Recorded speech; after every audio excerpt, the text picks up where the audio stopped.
What's up, gentlemen? Welcome back to Man Talk, where I help you become a strong, proud, and kind man. Today, I'm starting a new series on the channel called Curb Your Beta, where I help you become more alpha and more confident by kind of quelling the little idiosyncratic things about us that are keeping us from being more confident, more alpha, and being more successful in our lives. And today, we're starting that off with how to walk.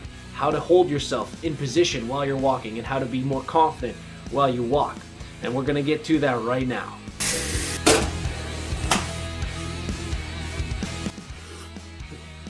Oh, some good ass tea. All right, so first off, we are gonna go to my man, Jordan Peterson, and his first rule from his first book, 12 Rules for Life, which is stand up straight with your shoulders back and your chest out. This displays confidence while we walk. Okay, so think about how you would look if you're walking without your shoulders back and your chest out. It's gonna kind of look something like this. Your shoulders are gonna be rolled forward, your chest is gonna be a bit hidden, your spine is gonna be slumped over, and you're gonna walk with the look of a defeated, a sad man. When we do something as little as taking a position, like having our shoulders back and our chest out while we walk, it can change so much fundamentally about how we feel about ourselves. And this is proven with our distant relatives, lobsters, as Jordan says most famously in that first rule.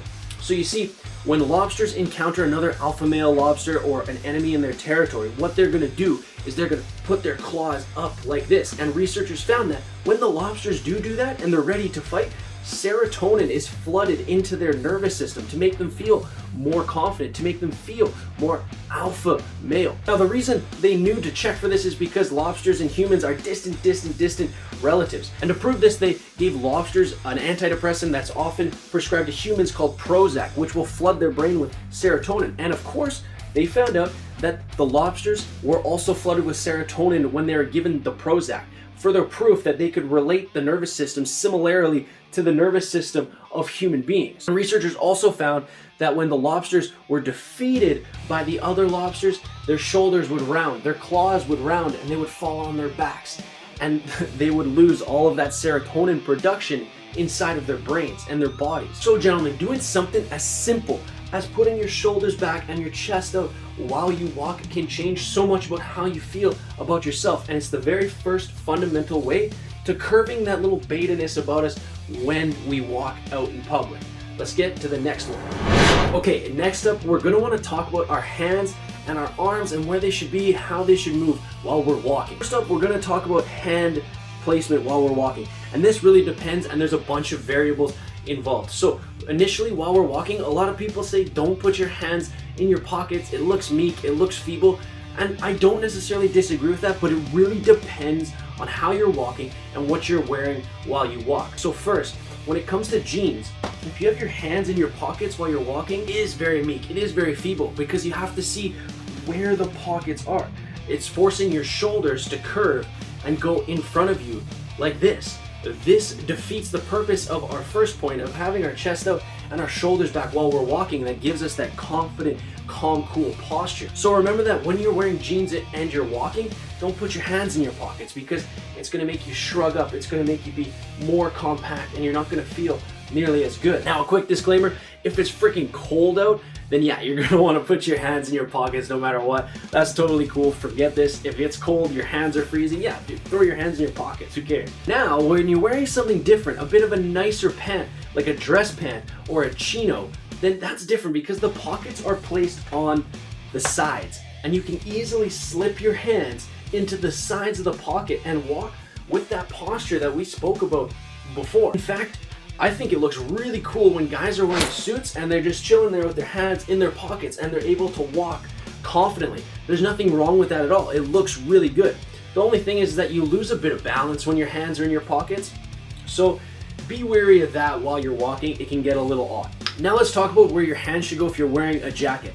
Now, if you're wearing a long jacket with pockets in the side, it's kind of the same thing. You can walk with a little bit of swagger with the hands in the pockets. Your arms can move a little bit with the hands in the pocket. But if you've got a bomber jacket on, it looks really odd when you have your hands in the sides of the pocket and you're walking like this. It looks pretty odd. It really defeats the purpose of having our shoulders back and our chest out in the first place. And it's kind of the same deal with the jeans. You have your elbows out and in like this, and it's not as much of a free position. It's not as much of a confidence-inducing position as it would be with a longer jacket with pockets on the side where we can move with the flow of the jacket. When it comes to these different pieces of clothing, of course, it really depends on what we're wearing and if our hands can go inside our pockets or not and still feel good while we're walking. But for the most part, we do want to keep our hands out of our pockets when we're walking as a rule. Now, all that being said, as a general rule, we don't really want our hands inside of any pocket while we're walking. It's okay from time to time,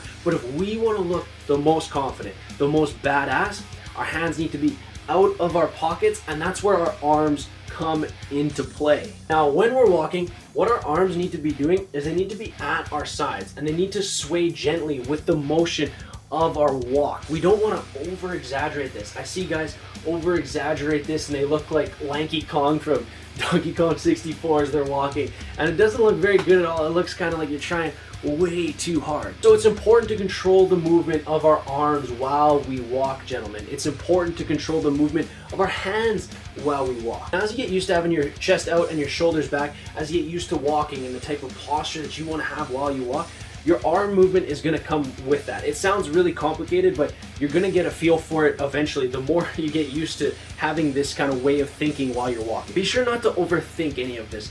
It sounds like it's super complicated. It sounds like there's so many little different things that you have to do in order to walk like a badass, but don't overcomplicate it for yourself. If all else fails, just remember to have your hands out of your pockets and to try to keep your arms flowing loosely with the flow of how you walk. That's the biggest thing. It's important to remember that what makes a man look most confident and most badass while he's walking is the looseness and the flow of how he walks. He doesn't look rigid, chest out, shoulders back like this, and walking like this. That can look absolutely terrible, as I'm sure you just saw. So remember that we want to be calm, cool, collected. We want to have a flow and an edge and a swagger to the way that we walk. But we want to have good posture. We want to make sure our hands are free and moving. We don't want to stuff them inside of pockets, and we don't want to round our shoulders in any way, shape, or form.